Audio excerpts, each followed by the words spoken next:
All right, it is 4:30 p.m. here in the Nat U Hill meeting room. This is the inaugural meeting of the Monroe County Justice Fiscal Advisory Committee. Thank you for being here, those of you who are in person, and for those of you joining us on CATS or on Zoom, thank you for joining us there as well. Let's see. So first of all, we're going to do a call to order, and I'll note that all three committee members are here in person here at the Nat U Hill meeting room. I think that takes care of both 1 and 2. And then I'll go to number 3. Is there on the agenda, are there any items that this committee would like to change? And while you're considering that, I'd like to take this opportunity to encourage those in person. The agenda and other materials are in the back. And for those online on Zoom, you can find the materials on county calendar at co.monroe.in.us.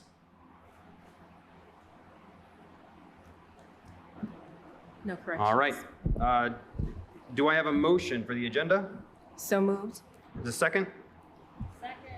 Hearing a motion to second. All in favor of adopting the agenda, say aye. Aye. Adoption of the motion is approved. Next, we're going to move into the committee structure and process of this body. As a reminder, this is a meeting that we wanted to set up for this new body to establish the logistics and the framework for how we're going to work through the ordinance that we passed, which is, sorry, lots of papers, Resolution 2023-09. And the first item that we're going to come upon is leadership of this committee. And I'd like to introduce a thought for my colleagues that we rotate the leadership for every meeting. So that Councilor Crossley will lead the next meeting. After that, Councilor Wiltz will lead that meeting. And then after that, I will lead the meeting. And so it'll rotate back and forth. Sounds fabulous. That works as well. I'm sorry, it feels like we're shouting because of the fans. Yeah. Is it hard to hear us? No. Okay. Nobody can hear us. All right. So we're hearing from the Nat U Hill room that we need to be talking at least as loudly as we're talking now. We have also included, Ms. Mosier, did we include this for the public here? All right. If you're here in the Nat U Hill room, we also included a draft calendar outline. So that will give you a good indication of what we're talking about in terms of rotating leadership. So for this organizational meeting, Councilmember Iverson will chair it. Then for Intercept Zero, our next meeting, Councilmember Crossley will lead that meeting. Then Councilor Wiltz will lead Intercept 4 re-entry meeting. Then I will lead the community corrections meeting for Intercept 5. Councilor Crossley will lead the DEI meeting. Then Councilor Wiltz will lead the treatment meeting. And then finally, I will lead the jail construction operation, and Councilmember Crossley will have the final meeting, the adoption meeting, which we are thinking is going to be September 18th, pursuant to Resolution 2023-09. Does that sound good to everybody? Sounds great. All right. Next on our agenda is transparency. Where are all these documents going to live? How will you as a public see them, read them? How will we get them to you before the meeting begins so that you can formulate good questions and thoughtful public comment? And so I wanted to, at this point, have a conversation with Ms. Mosier about, have we had a conversation about a website for this committee, or is this going to live on the county council's website, or what have we been thinking? Yes, so we can create a page on the council's webpage. I just need the go-ahead from you guys, and I can get that information to TSD. And then we can have a webpage that'll have all the committee documents, meeting notes, agendas, that kind of thing. Okay. Any questions for Ms. Mosier on transparency or thoughts on transparency? Actually, Now that the fan is off, I feel like I can hear a little bit better. Can you repeat that? Yeah, definitely. So we can create a JFAC webpage through the county council webpage, and that can hold all the information like committee members and agendas, minutes, all related documents, whatever you guys would like to see on there. Okay. And, sorry. Keep If going. we could, I think I like the idea of how the public was able to email and we had one type of, like an email group. Is that something that we can continue to do as well? Yes, if you would like to, I can also reach out to TSD to create an email group for the committee. Okay. I don't know about my other colleagues, but I think that was definitely something that was helpful. I do. And so the public could just email one particular email group and it goes to all members of this particular body instead of trying to figure out and look on the website to figure out who's who and who got missed and who didn't get something. So I think that would be a better streamlining process for all of us. Thank you. And in terms of meeting announcements, we will of course be noting all these meetings per Indiana statute to the media, as is our practice. And what other sources of meeting announcements were you thinking about as from a staff standpoint? I considered that we could also utilize the council Facebook page and announce meetings on that platform for each meeting. And I'm open to any other suggestions as well. Ms. King? Is that okay? I believe so. I mean, yeah, that's fine. I just know we haven't been using our Facebook page, so I wanted to make sure that was. We have been using our Facebook page to make announcements for county council meetings, and I believe we use it for Sophia Travis too, correct? Not yet, but we plan to as Okay. Sophia Travis moves I forward. think that'd be great. Thank you. And then in terms of, did you have a question, Councilmember Crossley? No, it's not at this point. Okay. Yeah. I think you and I have the same question, so we'll leave it for, Okay. for that. Actually, let me this point here. If someone leaves a comment on a Facebook post, is it our policy to answer any questions or comments, reply to comments left on a Facebook post? At this point, I have comments disabled for all Facebook posts just to avoid that situation. And so for members of the public that want to reach this committee, they would use that email address. Yes, the email is linked on our Facebook page as well. So if they want to reach out, it's accessible there. Okay. All right. So that's transparency. The next is the attendance policy. And we have an electronic attendance policy for public meetings per statute. And I would ask Ms. Turner King to walk us through this and talk about why we are considering this tonight. So the electronic attendance policy tracks the language in Indiana Code 514 1.5-3.5, and it enables members of the committee to appear electronically as long as a member doesn't appear for more than 2 consecutive meetings. So you could attend 2 virtually, but you can't attend 3. If you attend 2 and then you miss 1, it doesn't restart the clock on virtual attendance. And then it also sets out that you would have to attend 50% of the meetings in person. And then there's the exceptions that allow for attendance virtually outside of the 2 consecutive. So if you're attending virtually due to military service, illness, or medical condition, death or a relative, or an emergency involving actual or threatened injury to persons or property, those count as exceptions. It also lists the 7 things that members would not be able to vote on if they attended virtually, which is you can't adopt a budget, you can't make a reduction in personnel, you can't initiate a referendum, establish or increase a fee, establish or increase a penalty, use the governing body's eminent domain authority, or establish, raise, or renew a tax. All right, we've adopted similar items before on different bodies, but are there any questions from committee members?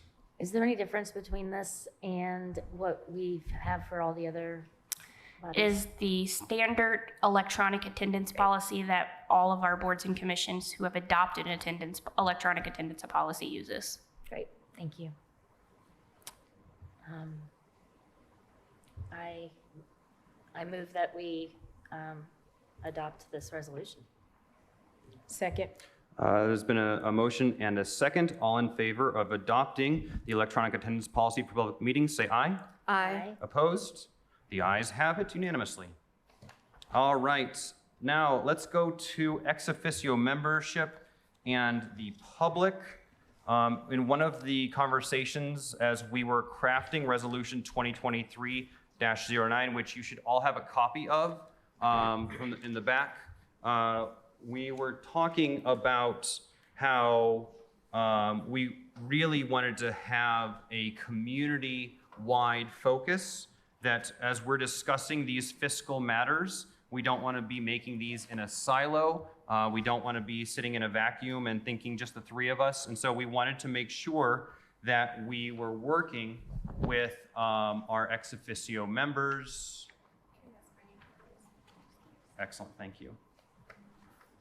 So there was, for resolution 2023-09, it looks like a list of those stakeholders was not included in the packet, but our staff is bringing one right now.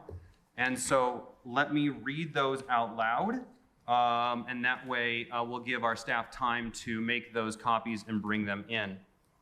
According to resolution 2023-09, one representative from each of the following stakeholders will serve as an ex officio member on the JFAC, which is the Justice Fiscal Advisory Committee. One person with lived experience incarcerated in the jail, a criminal judge, a civil judge, prosecutor, a public defender, a representative from the Sheriff's Department, representative from a CBHC, a representative from the Bloomington Police Department, a harm reduction specialist from the Monroe County Health Department, a representative from the Monroe County Commissioner's Office, a representative from the City of Bloomington's Family Resources Department or designer, a representative of the Bloomington Common Council, and a representative from DLZ if they were able to do so. So I think as we are looking at this, I wanted to just kick it to the committee real quick. Any questions or comments on the list of ex officio members from our conversation earlier? Do you happen to be able to translate designer? The language was City of Bloomington Family Resources Department or designer, and I think what we intended with that language was that someone from that department or similar department would nominate a representative to this body as an ex officio member. Does that mean designee? I think it's a typo. Okay, Sorry, I didn't realize that until after I asked it. council? If I may, I would like to propose for the committee's consideration amending the language of the resolution. When this passed on June 9th, we identified those members of those group as ex officio, and by definition, ex officio means by virtue of office, but some of those individuals listed are not office holders. And so I think it was the intent of the committee on June 9th to have a representative of each of those groups participate in the meeting as non-voting members. And so I would recommend changing the language to one representative of the following groups, list them, and then just add language clarifying that they are non-voting members and they would not count to quorum.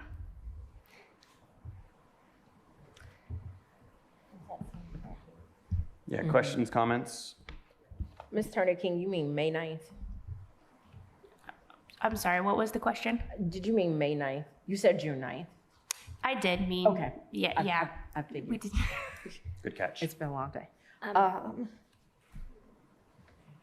Well, I think that makes sense. I mean, it's the spirit of the resolution.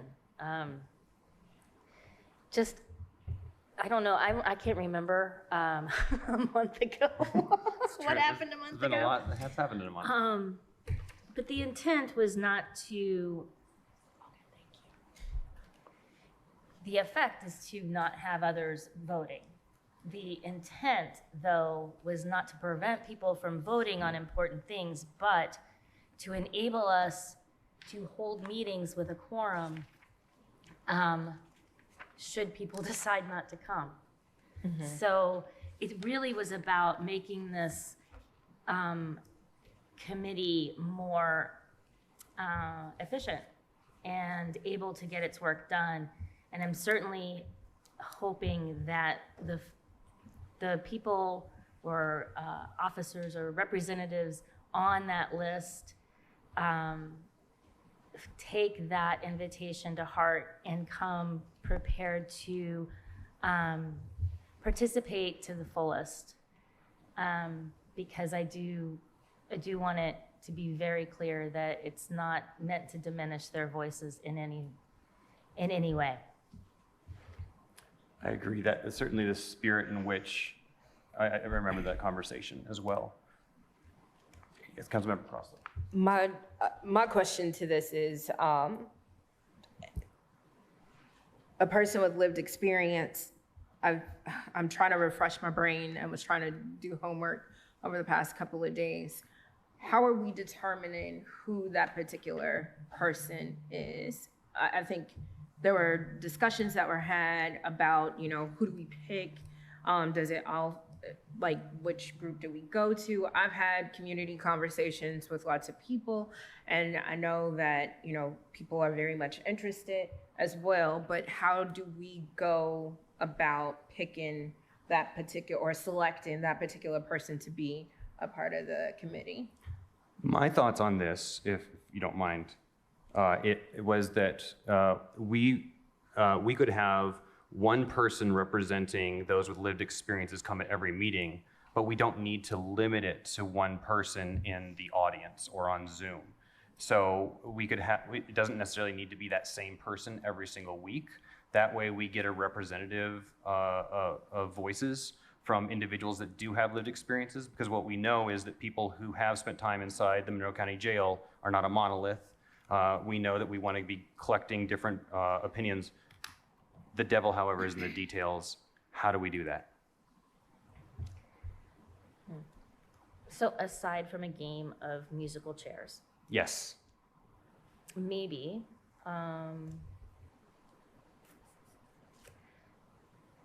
those who are in attendance or planning to attend could notify Courtney. I don't know. I don't have this very well thought out for sure. Because I think it's important that it's not just completely like, okay, you, come on up. Right. But we've had lots of people show interest in participating. So maybe we could start with those folks, reach out to them, and have an invitation for anyone who wants to. Obviously, anybody can come and participate as a member of the public, and have them reach out to Courtney if they're willing to sit at the table and represent. That sounds like a very well thought out plan for not being thought out at all. Councilmember Crossley, what think you? My only thing to that is, what if we have people that don't necessarily reach out to Ms. Mosier beforehand? And we get people that will walk in and will just, people will come in because they might not know or they forget or whatever the case is. And we have a couple of people that would fit this criteria of being a part of that or part of our committee. What happens in that case? Do we, I just only imagine, like, there's two people, they haven't been here. Of course, we want to make sure that we are hearing the voices, but how do we then determine, I'm just thinking of all the like possibilities, and this might not be, but because we should be thinking of, different types of possibilities, what does that look like if that happens and we have two people coming in at the same time, both with lived experiences? How do we, that haven't contacted the office? So we have just to respond. We could have a sign-up sheet for all the positions, all of the members, in terms of, because a lot of them are or designee or representative from. So just to get a record of who's attending, let's have that at the back prior to the meeting. And they can sign in and therefore sign up. Got it. And maybe that makes it kind of a de facto first come, first serve. If they contacted ahead of time, that name will be filled in. Okay. And then, of course, after a while, they then rotate. That would be ideal. Got it. Okay. Okay. So let me make 2 points. First of which is the list of the non-voting members is up on the screen. So those of you who are joining in Nat U Hill, you can look up on the screens. Those on Zoom, you should see that too, or on CATS, excuse me. And so right now we're talking about number 1, a person with lived experience who has been incarcerated in the Monroe County Jail. I like the idea of starting with those who have reached out.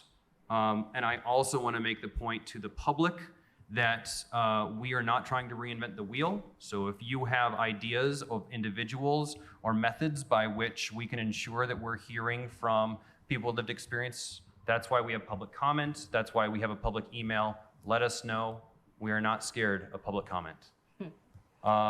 Anything else that we need to do to wrap up that conversation? I think there is a motion, a suggested motion from legal. Mr. King, were you about to say something else though? I'm going to share my screen because I've changed the language of the resolution, so I was editing.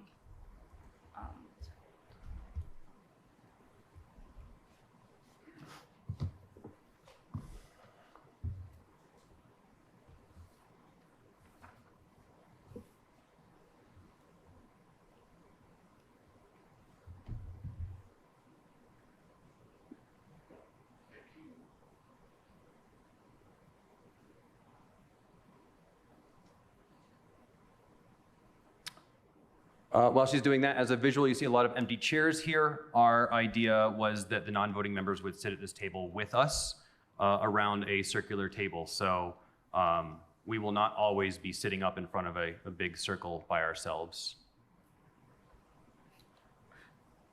Hopefully. Hopefully. Throwing a party and no one comes. So what's on the screen currently is page 2 of the resolution that was passed on May 9th. I've highlighted a few changes to the resolution, specifically at the top of page 2. That sentence used to read, "One representative from each of the following stakeholders will serve as an ex officio member on the JFAC." And so I changed ex officio to non-voting, and then I added a sentence that those representatives would not count to the committee quorum, which I believe is the intent of the committee. I move that we adopt the amendment. I don't know that, I guess we are adopting a recommendation to the full council to make the amendment. Correct. There we go. That's what we're doing. Second. All right, hearing a motion as second, is there any discussion or conversation on this motion, these changes? No? Is there public comment on these changes? Seeing none, can we do a roll call vote, or do we a voice vote, excuse me? Either. All those in favor say aye. Aye. All those opposed say no. The ayes have it. All right, so resolution, the county council will take up these amendments to resolution 2023-09 very soon in the future. So I have a question. Yes. To the point about the first representative of people who've been incarcerated, that's just policy or procedure. And do we get enough discussion on that we can craft something that makes sense? And that was, I was about to clarify. That motion was just changing the language highlighted in yellow. If you'd like to add additional language to clarify how members of the representatives are being selected, I can draft something here in the next few seconds and reshare my screen. Does that have to be a motion or a resolution that the whole council has to do? Because that gets ridiculous at some point. I don't think it has to be in the founding resolution for JFAC. If you're interested in adopting or developing policies that guide the meetings, I think you could do that as the seated committee. I think that's what this would be, is more of a, Yeah, it would be more of an internal motion if we decided to go that route. Yeah. And I'm happy to work on drafting that and then have it ready for our next meeting. Our next meeting will have people other than the three of us. So we should have it before the next meeting. So we should do it now. Okay. That was a question, not phrased as a question. Pardon me. I took it as a question. If it is the will to start having policies of this body that guide us in selecting non-voting members, then I think now is the right time to make a motion. However, if we're not quite there yet, we will also have a series of meetings in the future. Okay. This is just a suggestion. Go for it. I think it would be good to just let the minutes reflect the way we would like to proceed, if that suffices for our procedures. And I would say, if we agree, that all of those listed in the resolution select the department heads or named person. I don't have a piece of paper with it on there. So that they select their own representative to send. And That's right. it seems like only one of these is an organization that doesn't have an administrative head. Right. So for that one, could we reach out to as many people as we possibly can based on our connections through community organizations and those who left contact information who attended the other committee that we were on. I'm getting too many acronyms in my head. And those who contacted that email that we had for everybody, letting them know that they can sign up ahead of time to represent or sign up upon arrival if it's an open spot. Those are my thoughts. And you're talking about the people that are listed or their designee. Is that? For that last part, I'm just talking about number one, which is the person with lived experience. Gotcha. Okay. In the system. Okay. Yeah. Okay. And I think Everyone needs to, we need to track and make sure that there's just one. So I think every time we'll have a record where people, the official representative signs off, I'm the one. yeah. And we are also nimble enough that if someone gets the flu and they have to send someone else, we are nimble enough to handle that as well. Yep. And I also wanted to highlight something that you said as well, is that we'll be going to the administrative head of each of these departments, asking them for their recommendations to this body. We are not in a position to be telling people who they should be sending. All right, so I'm hearing that your remarks are going to be duly noted in the minutes of this meeting to give us guidance as we move forward. All right, I've got a thumbs up and a nod. Excellent. All right, let's If move. I may, Mr. Iverson, I would like to add additional language or propose additional language to the resolution because I don't think the resolution is clear in the fact that it is a representative or their designee. And so, or who is in charge, or who the task of appointing the non-members is delegated to. Okay. So, And that would be in the same paragraph that you made previous changes, which you're sharing on your correct. screen. So the previous approved changes were non-voting, and these representatives will not count to the county quorum. After that, I added 2 sentences. That one reads, the council, being the county council as a whole, delegates the appointment of non-voting members to the appointed members of the JFAC. So the 3 of you would be approving the non-voting members. Non-voting members can appear in person, by Zoom, or by their designee. Okay.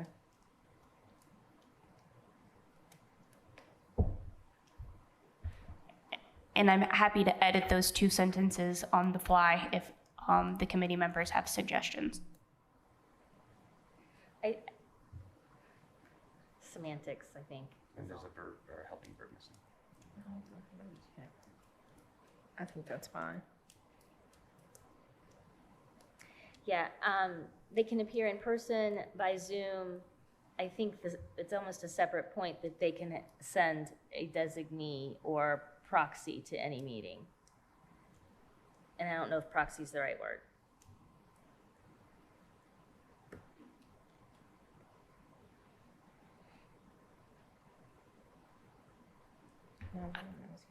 I can look real quick, but I think that's the exact language that the CJRC had used in its finding resolution.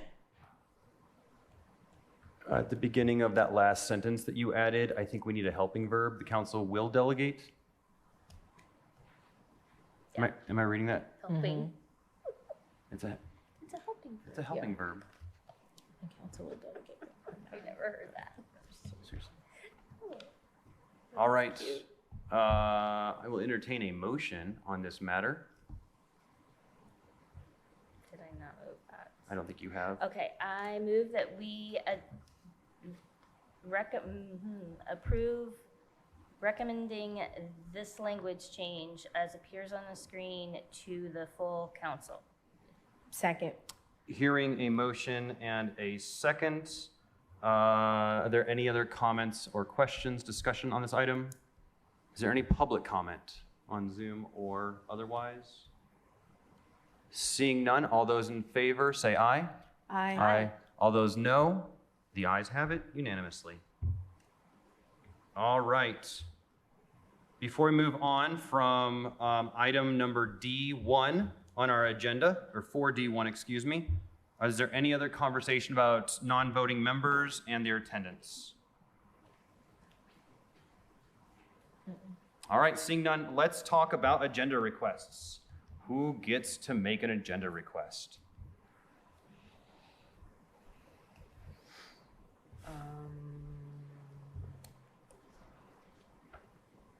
And Anybody?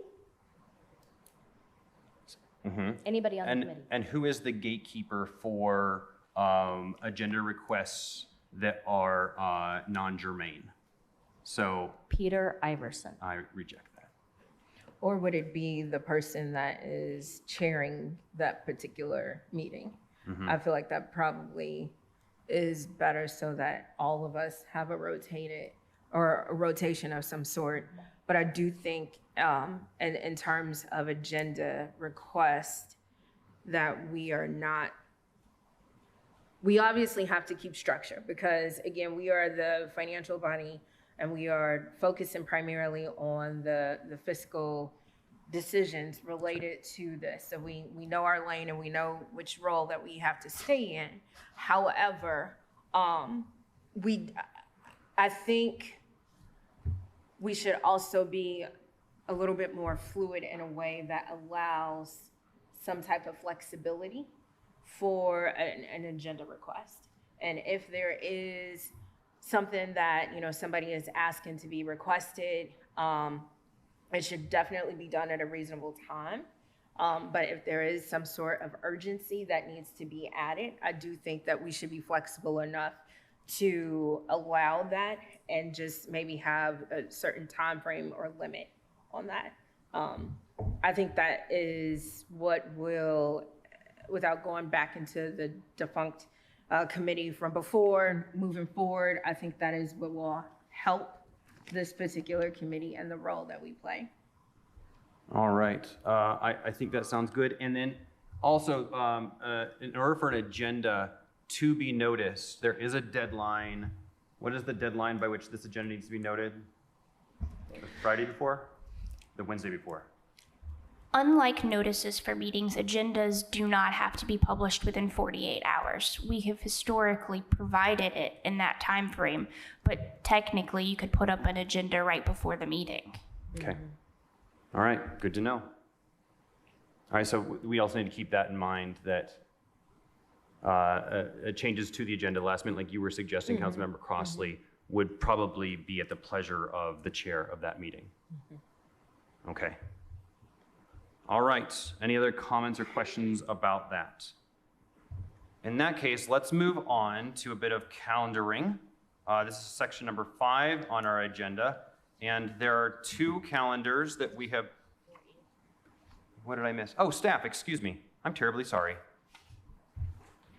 So for this body, the chair of the meeting will be the person that will be calling public comment, be calling roll, and that sort of thing. That's what my thought is, so that we won't have someone coming in and running these meetings. The chair will be running the meeting, making sure we're staying on agenda, make sure that public is recognized, et cetera, et cetera.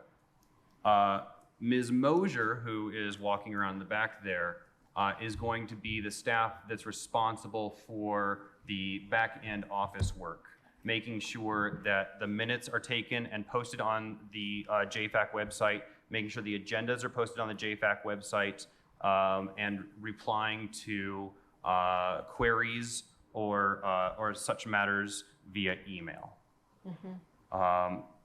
Is that the understanding of this body? Yes. Yeah, yes. Ms. Mosier, do you have anything to add to that? No, I think that all sounds correct. Excellent. Okay. Now we will move on to item number 5, the committee calendar. We're going to start with the meeting schedule. And we're going to start by looking at this topical calendar, if you will, where we've laid out the different intercepts by week. So it looks like this. Is this possible to share on Zoom? Thank you.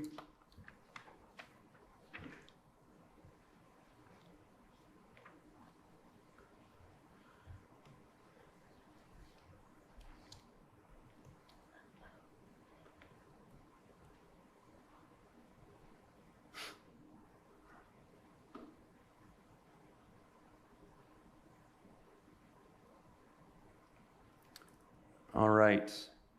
In this draft JFAC calendar outline, what we have done is we have recognized that there are certain decisions, or I'm sorry, recommendations that this body needs to make to the county council that are time sensitive. In resolution 2023-09, we noted that recommendations to the broader council need to be made in September, by September. What's the language here?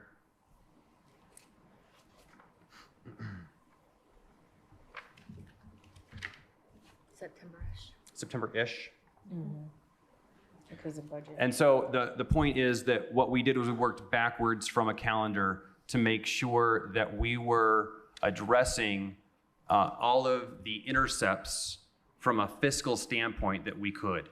So we started in this organizational meeting. Our next meeting will be intercept 0 diversion. The meeting after that, and we need to figure out a date for that June meeting, for our next meeting in June. Then the day before Independence Day, we're going to talk about reentry. At another meeting in July, we're going to talk about intercept 5, community corrections. Then in August, we're going to talk about diversity, equity, and inclusion as it pertains to justice and fiscal issues. Then another meeting in August, we will talk about treatment. We're going to have some interesting things to talk about in terms of treatment, and particularly maybe not the ins and outs of what treatment like MAT, but how we're going to pay for it. what are the fiscal costs and what are the sources of revenue. And then on September the 11th, we're going to talk about the jail construction and operation. Again, not necessarily what color the walls are going to be, but what size of jail we can afford in terms of the costs and what the revenue streams for that would be. And then we will have an adoption of our recommendations to be sent to council. We will have my hope is that as we receive input from not only the public, but also our non-voting members, that we will be working to put those recommendations together in real time so that members of the public can look at our draft recommendations to see what we're thinking in terms of fiscal recommendations to the county council. Now, you'll see in between each meetings that there's going to be off-week meetings. Because of the, and so what we're thinking here is that there are certain groups where we can't get every member of that group, so we can't get broad community-wide representation in this room at this time, and it makes more sense for us to go to those organizations rather than those organizations coming to us. Members of this committee will divvy up those organizations that pertain to that week's focus. So in the coming week, we're going to be meeting with Intercept Zero, that is diversion folks, organizations, individuals, etc., and bring that report back to this meeting for that next June meeting. So you can already see how the June meeting agenda is going to be structured. We're going to be talking, we're going to be hearing from reports back from us about who we talked with and their thoughts on fiscal matters relating to diversion. We'll be hearing from our non-voting members on their thoughts on fiscal matters relating to diversion, and we'll be hearing from the public on their thoughts on fiscal matters relating to diversion. I'm going to pause there because I talked for a while. Are there questions or comments about this draft calendar outline?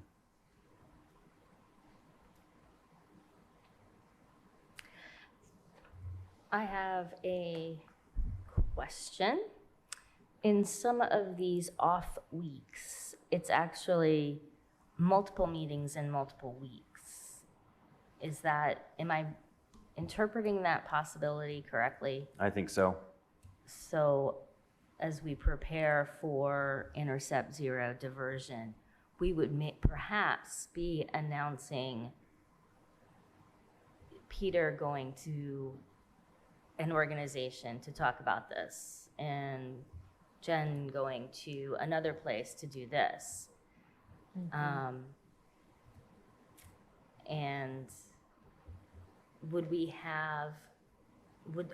are those going to be noticed meetings, or will they meeting all three of us at some location off-site, or is the intent that on these off weeks we do things separately, but we're letting people know what they are? I'm going to take a stab at the answer to this question, and I'm going to be looking over at legal for this.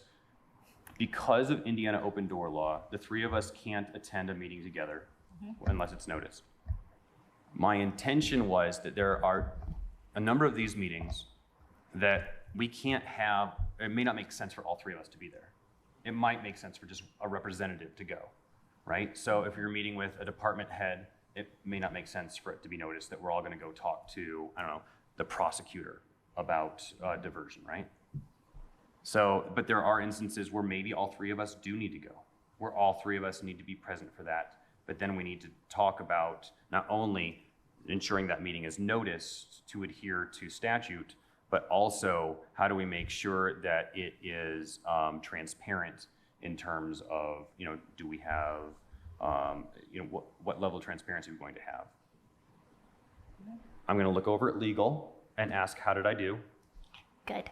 All right, excellent. So as far as noticed meetings, if two of you attend a offsite meeting together, it constitutes a quorum, and thus it must be noticed. So I guess if you're individually going to these places and for example, Mr. Iverson goes and talks to the prosecutor, that's not a noticed meeting because it's not a quorum. But if Mr. Iverson and Ms. Wiltz go, now we're hitting a meeting. And so when we have a noticed meeting, we need to ensure that the public can attend.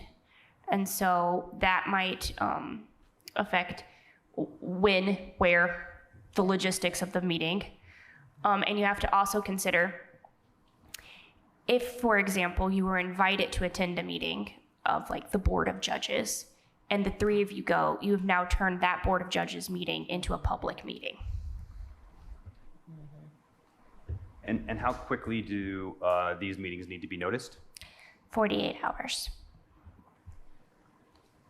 So bear with us as we have a schedule this summer that may have pop-up meetings with 48 hours notice, sort of, perhaps. Okay. Councilmember Crossley, do you have thoughts or I questions? do. Your face seems like you might. I'm just trying to figure out what makes sense, and I guess I look to defer to Ms. King in terms of that. Like, what would make sense for us to do without having, pop-up meetings here, there, everywhere, and, making a meeting of some sort when it might not necessarily need to be. To some degree, I think that's a policy question as to what the committee wants to do. But I think if an individual member goes and talks to a stakeholder, such as the prosecutor, then for transparency, you could report back at the next meeting and invite the person who you spoke with to come to the meeting so that they'd be there as well. I know that the next agenda item under this section might lead into this discussion, and it is the idea that perhaps preparing surveys or questionnaires for stakeholder groups could be one mechanism of reaching out without having to have a noticed meeting. Okay. All right. As we're talking about defining not only meeting topics, but also the meeting schedule, we have 3 weeks where we don't have a meeting scheduled. You're welcome. Is it possible to look at calendars to figure that out today? If we are sticking to Mondays at this time, the only other Monday I'm available is in June is the 26th. Are you available then? All right, I am too. So the next meeting of this body, the Intercept Zero diversion meeting, will be June 26th at 4:30 p.m. here in the Nat U. Hill room. Go ahead.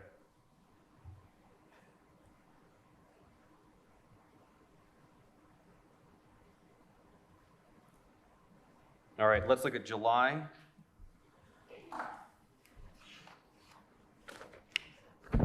The first meeting will be the day before Independence Day. When are you all available? The 10th, the 17th, the 24th, or the 31st? I am not available on the 17th.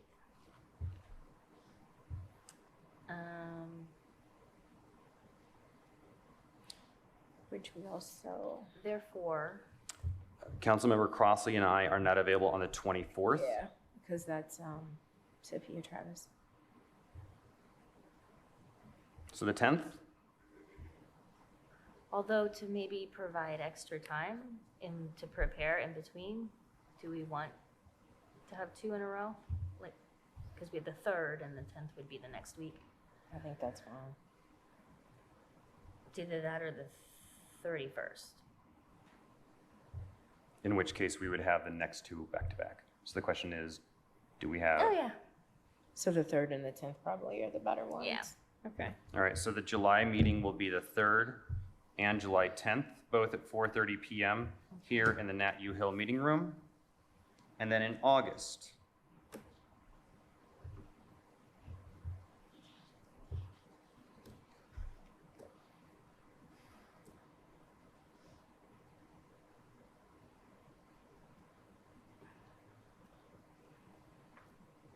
Looking at the 7th, the 14th, the 21st, or the 28th? So we have the 7th scheduled. Yes. So the 21st, I am not going to be available.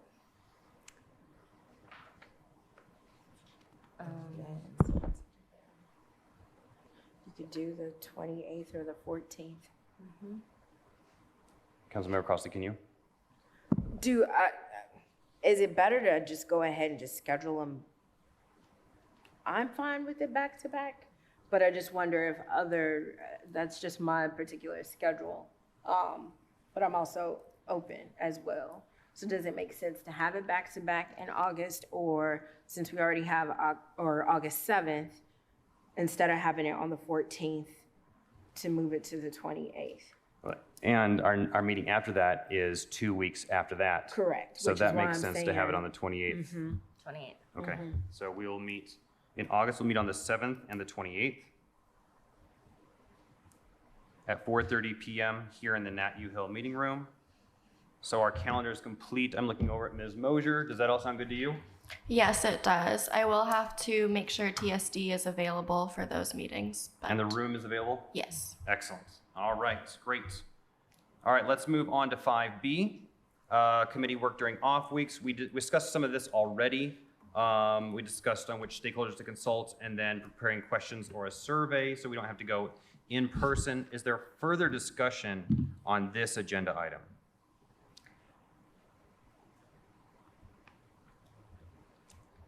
Yes. Go for it. I'm wondering if there's any interest for the, maybe not all, but the first couple of meetings that we have here, talking about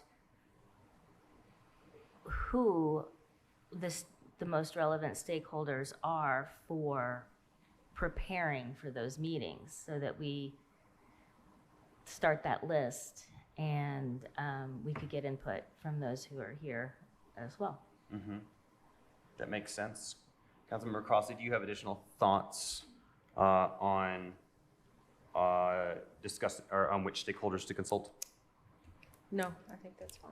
Okay. Ms. Mosier, I sent you a web link in your email a little bit ago. Can you put that up on the screen to aid us in this conversation? Ms. Mosier is pulling up a website that the Monroe County Community Corrections has compiled a list of folks and organizations that are, we can see your screen, just FYI, that they work with on a regular basis to think about community corrections and probation issues. So I thought this would be a good starting point. It's quite a long list, and so it'll give us plenty to think about, but it will also give us some thoughts about who's not on that list. And for the public, we're almost to you. We're almost there.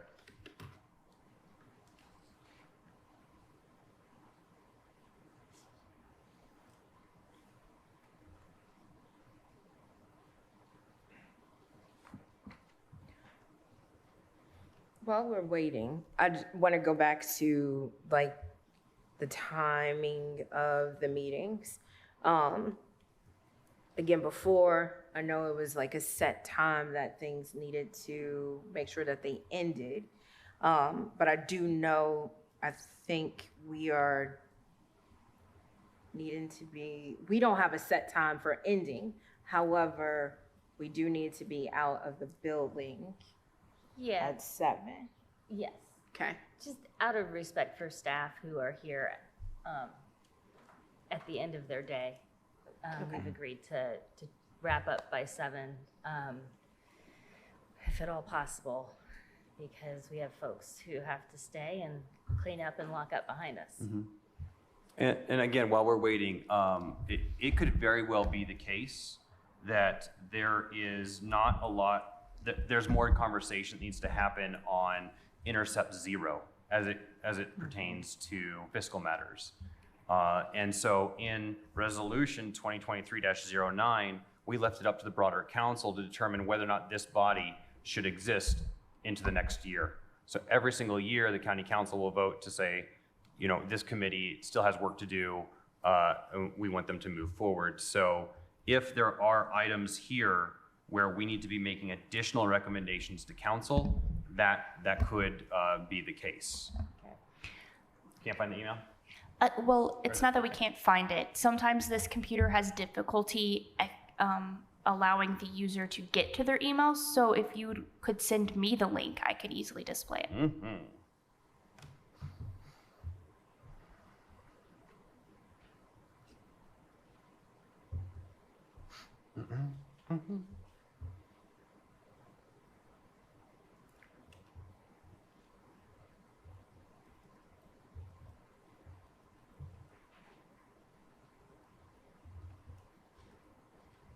It is on the way.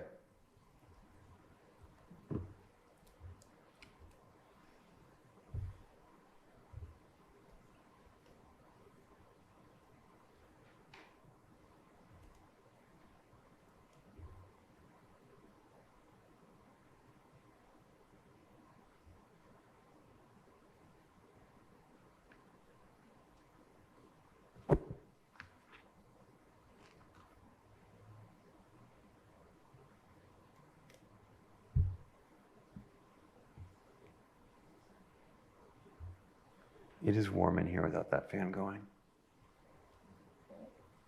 But it's so much quieter. No. All right, here we go. This is from the fine folks at the Monroe County Community Corrections Office. You can find this on the Monroe County website as it's being shown here. And here are a list of Monroe County and Bloomington links of organizations. Ms. Turner King, could you scroll down?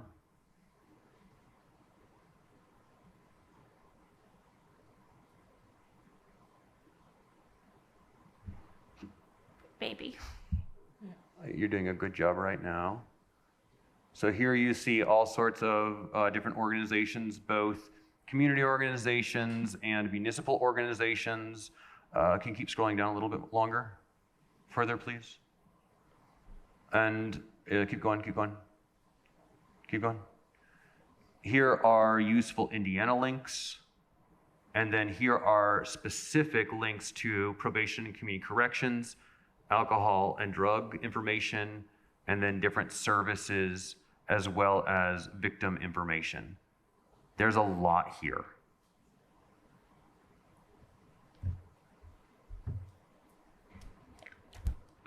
Councilmember Iverson, I also wanted to draw your attention. I believe there's an individual with their hand raised in the audience when it's appropriate to address.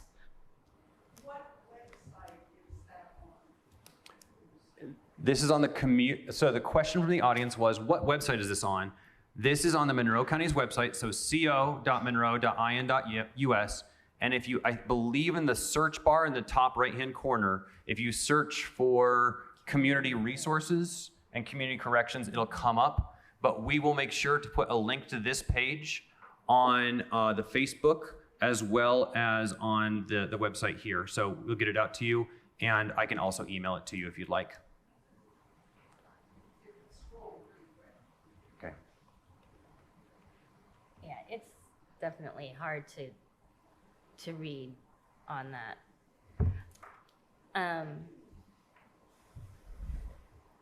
Could we put something out on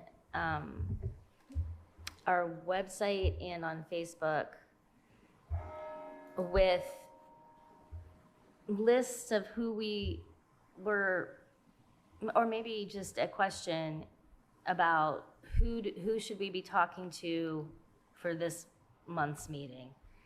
And I know we have our comments turned off, so maybe we put that email and email us if you've got a contact or suggestion.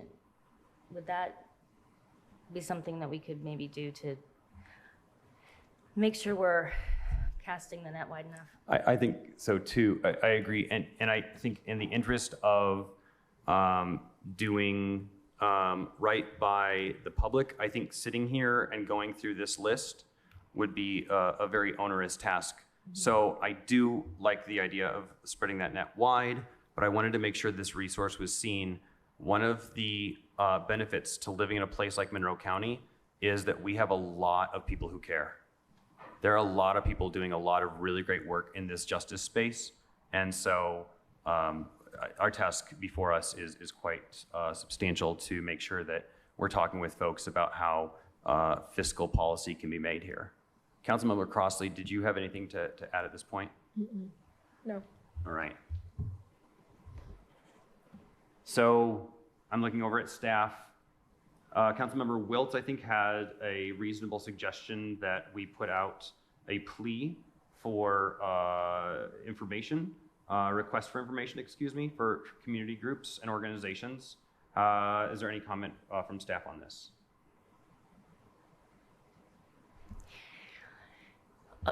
Ms. Mosier and I were just talking.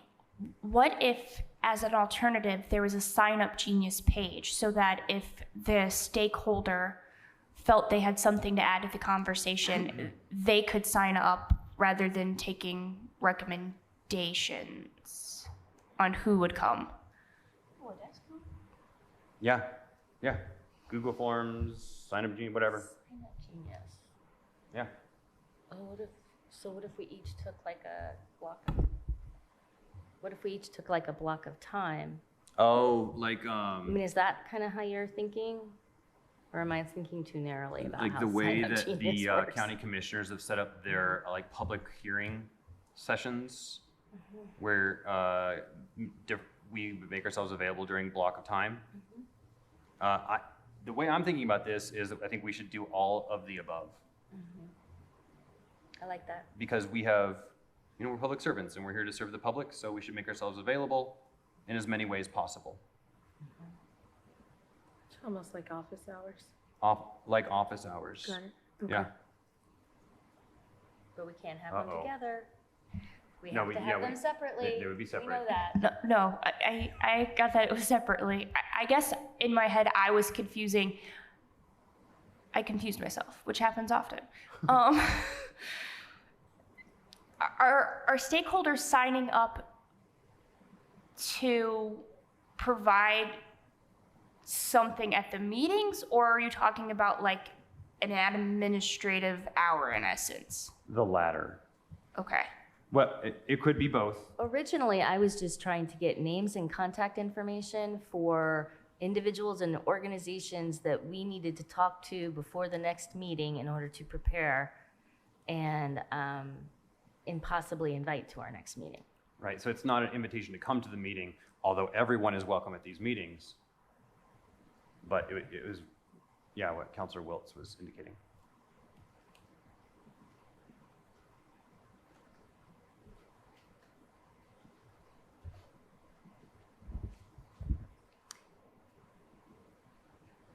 Gotta love the sausage making. Yep. Okay, so what if we just, for our next meeting, which is diversion, June 26th. who are we talking to? Our diversion folks. Who are they? Our diversion folks are community corrections. Our diversion folks are probation. Our diversion folks are the prosecutor. Our diversion folks are the judges. Our diversion folks are the special courts. Our diversion folks are anybody in the recovery field. Our diversion folks are anybody in the housing world, particularly those folks that are focused on housing first to combat those experiencing homelessness. I can keep going. Like the head at home. That's right. And that list alone, I think we could add to that should individuals be interested. But I think that's a good starting list.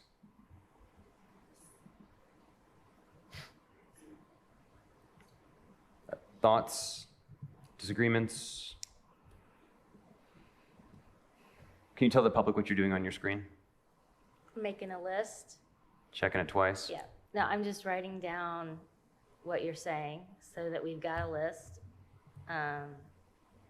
And obviously, there's a big difference between talking to the Board of Judges and the prosecutor and even community corrections, and then talking to the recovery field.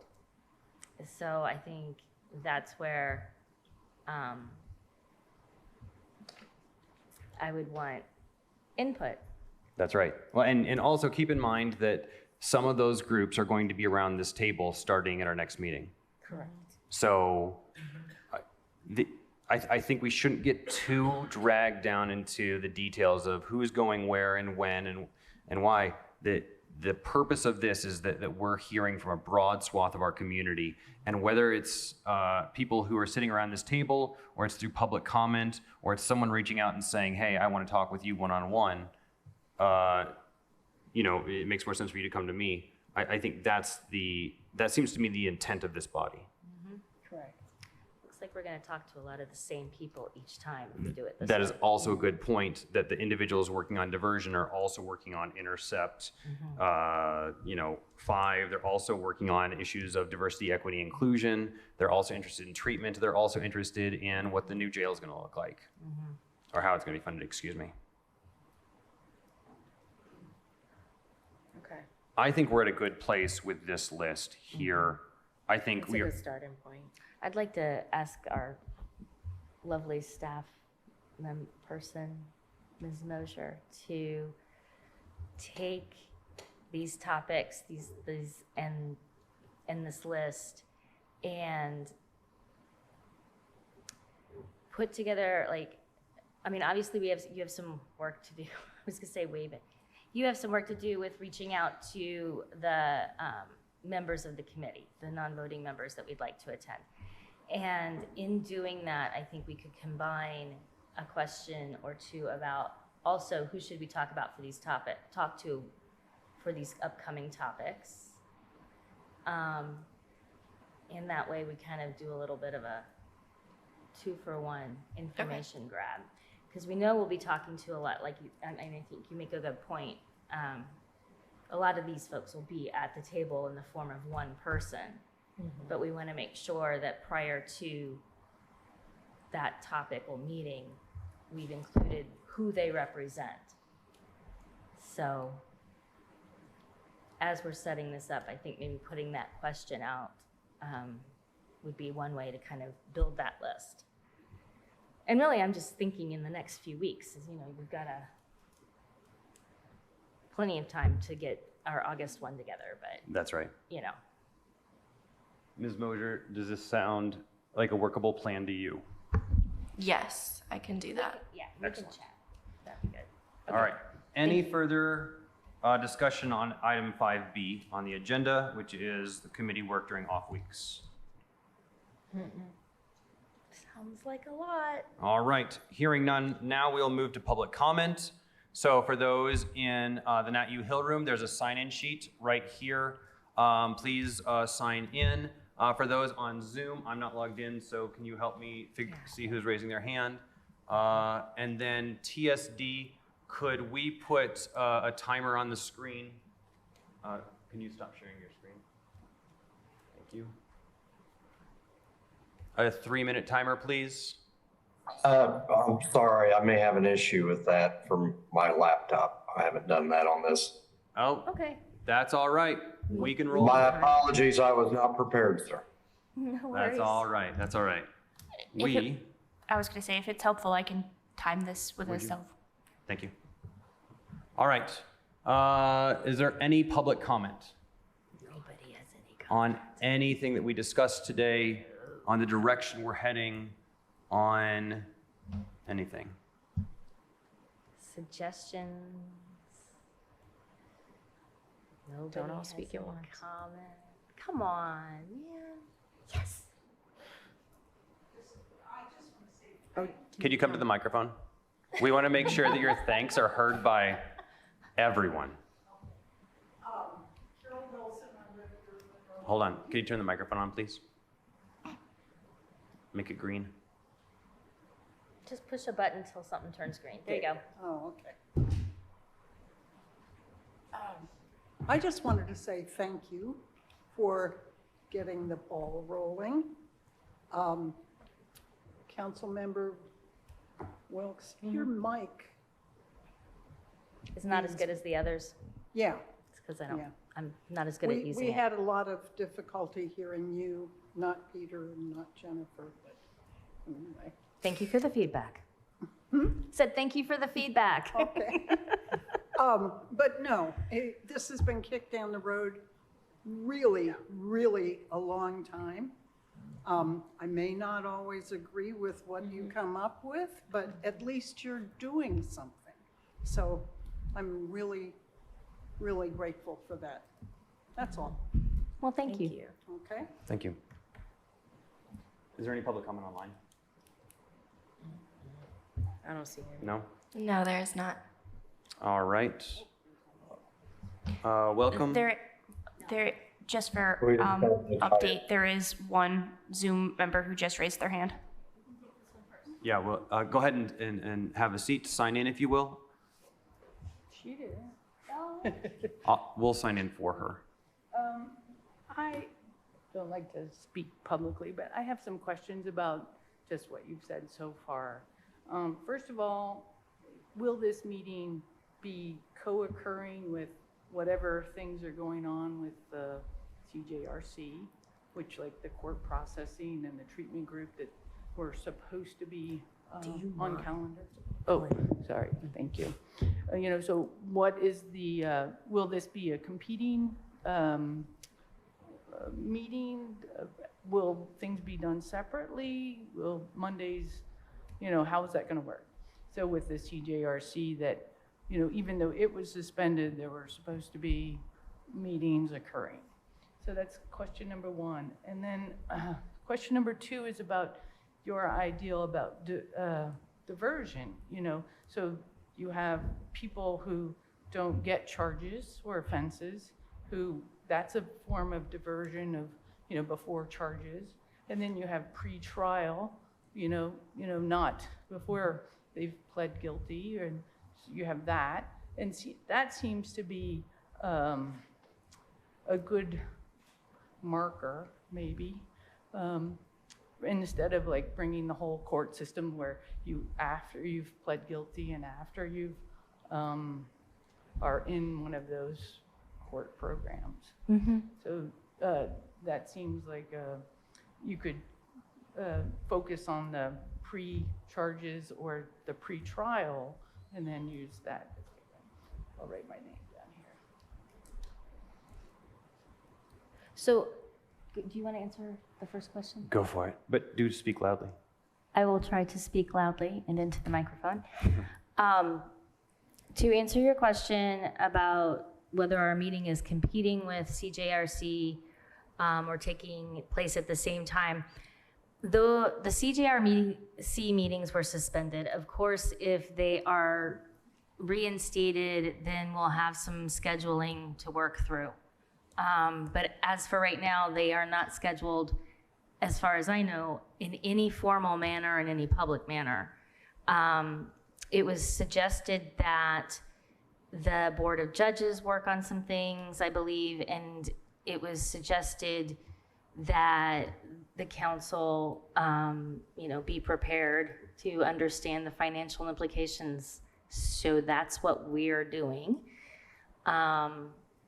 But I don't think there's any competing or anything like that, although there probably is other work going on. We'll just have to be in communication. And I just wanted to address the fact that you brought up that diversion is not a single issue. It's a multitude of issues. And I think that's really important for us to keep in mind. And that really was why we wanted to talk to not only the prosecutor, but also the public defender, but also the sheriff. But also, if you go onto SAMHSA's website, which developed the Intercept model, they talk about diversion in terms of mobile crisis teams. And here in Monroe County, we just launched our first ever mobile crisis team through Centerstone. And, we need to be even talking with them about, how do we need to ramp that up? Do we need additional investment there? What is your funding model? And looking at those sorts of things. I realize I'm lecturing now, so I'm going to stop. But that was a good point. Thank you. All right, there's someone online on Zoom. Natalia Galvin has her hand raised.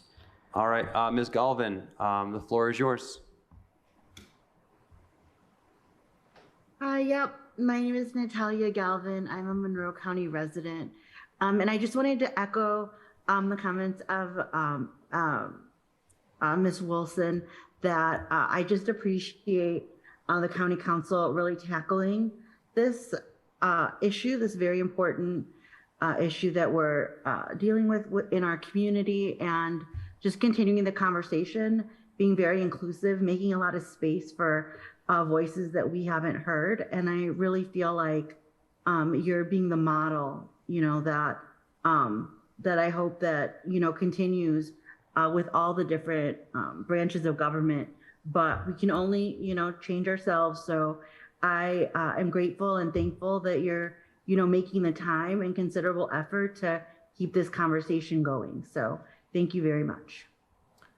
Thank you, Ms. Galvin. Thanks. Are there any other hands raised on Zoom? Are there others that want to speak in the room? All right. Seeing none, no additional public comment.